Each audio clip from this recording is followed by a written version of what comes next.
अरे व्यक्ति के नाम का क्या मूल्य, कोई जाने न जाने। नाम तो काम चलाने के लिए है। अगर कोई नाम ना हो तो ये वो कहां तक करते रहेंगे। एक गांव में किसी बेटी का विवाह हुआ। मक्खन निकालना कला होती है, दधी मंथन करके। अब वो बेचारी शहर की रहने वाली, उसे ढंग मालूम नहीं। सास से कहा, माता जी मटकी में मक्खन आ गया, उसे चलकर निकाल लो। माता जी बड़ी नाराज हुई, बहुत बुरा भला कहा। अब बहू समझे नहीं बात क्या है।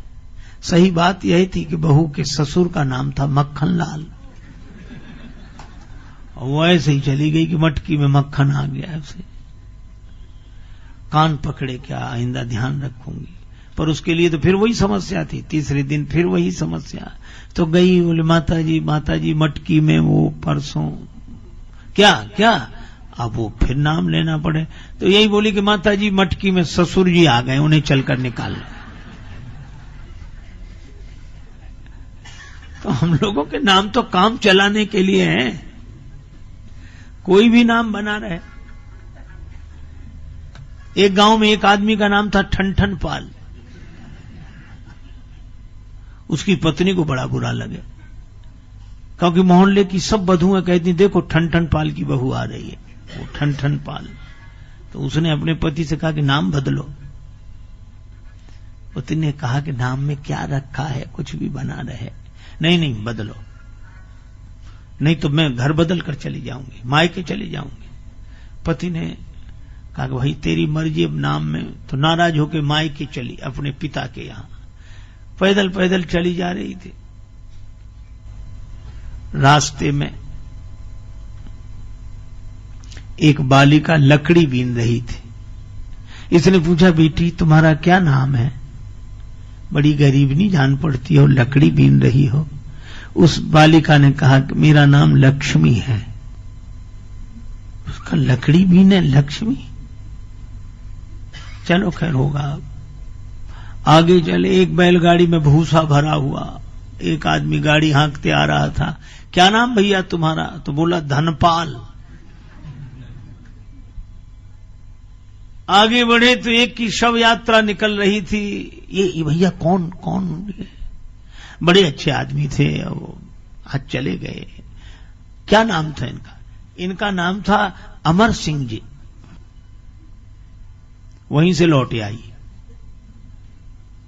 पति ने आकर घर में पूछा कि क्यों लौट आई, नाराज गई थी तुम? कहा मेरी नाराजगी दूर हो गई रास्ते में। कैसे? तो उसने कहा कि लकड़ी बीने लक्ष्मी और भुस ढोवे धनपाल, और अमर सिंह तो मर गए तो भले मेरे ठन पाल। जब यही सब होना है,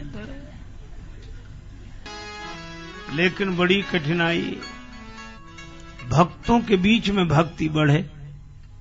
कबीरा तेरी झोपड़ी गलकट्टों के पास, जो करेंगे सो भरेंगे, तू क्यों हो तो उदास।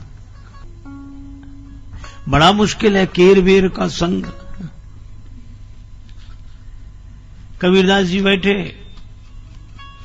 बगल में वेश्या की हवेली।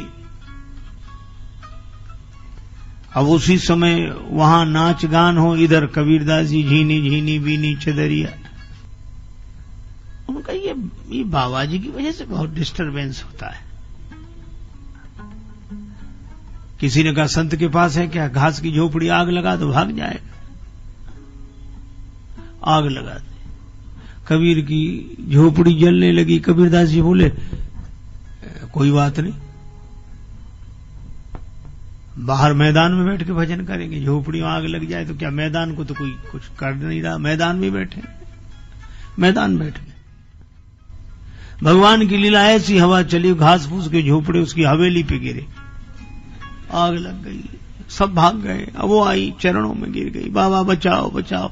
बाबा बोले हमारा तुम्हारा झगड़ा ही नहीं है, तुम तो आराम से बैठो।